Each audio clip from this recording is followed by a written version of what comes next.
Hello guys, आज अपन RTE के प्रमुख एमसीक्यू क्वेश्चन है उनके बारे में चर्चा करते हैं जो बार बार एग्जाम्स में पूछे जाते हैं। पहला क्वेश्चन है कि प्राथमिक स्तर पर आरटीई अधिनियम 2009 द्वारा विनिर्दिष्ट छात्र शिक्षक अनुपात कितना है। प्राथमिक स्तर पर पूछा है। प्राथमिक स्तर पर इसका अनुपात होता है 30:1 होता है, जबकि उच्च प्राथमिक पर पूछे तो 35:1 हो जाएगा, और माध्यमिक स्तर पर पूछे तो वापस 30:1 हो जाएगा। यहाँ कौन सा पूछा है? प्राथमिक स्तर पर पूछा है तो सी हो जाएगा ऑप्शन। ठीक है, दूसरा क्वेश्चन देखते हैं। निःशुल्क और अनिवार्य शिक्षा अधिनियम 2009 आयु वर्ग के बालकों को निःशुल्क और अनिवार्य शिक्षा से सुनिश्चित करता है। मतलब कौन से आयु वर्ग के बच्चों को इसमें शामिल किया जाता है। हमको पता है कि आर्टिकल 21 और इसका पार्ट है क, उसमें साफ साफ लिखा हुआ है कि 6 से 14 वर्ष के बच्चे हैं उनको निःशुल्क और अनिवार्य शिक्षा प्रदान की जानी चाहिए, और यही किसने मानी है? आरटी ने मानी है। कितने? 6 से 14 वर्ष के आयु वर्ग के बच्चों को माना है, तो ये 6 से 14 हो जाएंगे। ठीक है, अगला क्वेश्चन है कि अगर एक प्राथमिक विद्यालय में कुल 130 विद्यार्थी है, मतलब नामांकित है कक्षा में, तो विद्यालय में कितने अध्यापक स्वीकृत पद होंगे? तो इसमें होंगे कम से कम 5। अब अपन प्राथमिक विद्यालय की देखें, अगर उसमें बच्चों की संख्या 60 तक है तो वहाँ पे 2 अध्यापक होंगे। अगर 61 से 90 के बीच में है तो वहाँ कितने होंगे? 3 होंगे। और 91 से 120 के बीच होंगे तो वहाँ 4 होंगे। और 121 से लेके 200 के बीच होंगे तो वहाँ 5 होंगे। अगर 150 से प्लस होंगे तो वहाँ 5 तो अध्यापक होंगे और 1 प्रधानाध्यापक होगा।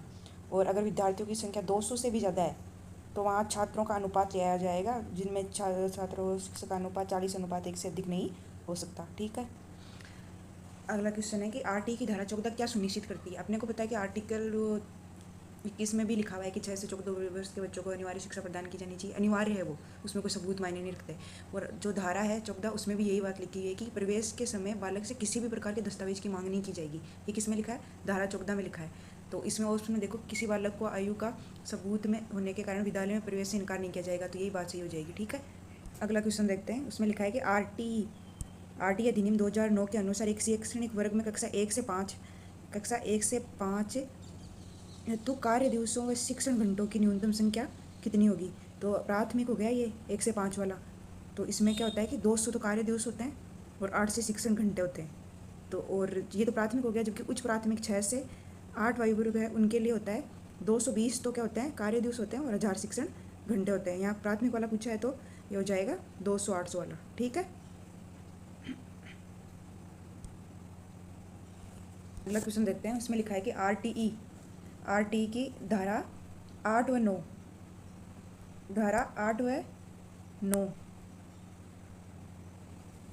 धारा 8 व 9 के अनुसार विद्यार्थियों को अधिगम सामग्री उपलब्ध कराने का दायित्व किसके पास होता है।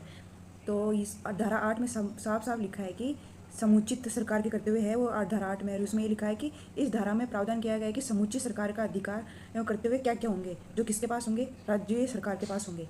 और यही धारा 9 में है। 9 में क्या? स्थानीय प्राधिकारी के कर्तव्य हैं, लेकिन इन दोनों में ही जो अधिगम सामग्री उपलब्ध करवाई जाती है वो किसके द्वारा की जाती है? राज्य सरकार के द्वारा। ये अलग से उनमें मेंशन किया हुआ है। फिर है कि भारतीय संविधान में शिक्षा किस सूची का विषय है। तो यह है समवर्ती सूची का विषय है। अगला है शिक्षा का अधिकार अधिनियम का राजस्थान में क्या नाम है। तो यह है आरटीई अधिनियम 2011 है वर्तमान में।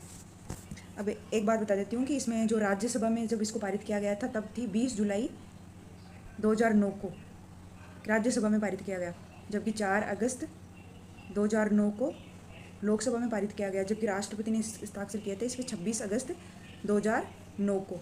ठीक है, जब गजट में प्रकाशित हुआ था 27 अगस्त 2009 को, एक्ट लागू हुआ था 1 अप्रैल 2009 को, और आरटी 2009 लागू हुआ था 1 अप्रैल 2010 को, पता है। और फिर आरटी 2009 में लागू किया गया था, उस टाइम उसका नाम था 1 अप्रैल 2011, तो इसका मतलब इसका नाम हो गया आरटी अधिनियम 2011।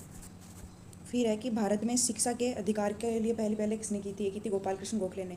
अगला है शिक्षा के अधिकार अधिनियम के अनुसार एक विशेष कक्षा के अंदर बच्चों का नामांकन किसके आधार पर किया जाता है। तो ये उनके आयु के आधार पर किया जाता है, ना कि उनकी क्षमता के आधार पर, ना उनके माता पिता की शिक्षा के आधार पर, और ना ही आर्थिक स्थिति के आधार पर। कहाँ? उनकी खुद की आयु के अकॉर्डिंग उनको कक्षा में प्रवेश दिया। अगला क्वेश्चन है प्रारंभिक शिक्षा का तात्पर्य क्या है। तो प्रारंभिक शिक्षा का तात्पर्य 1 से 8 तक की कक्षाओं से है।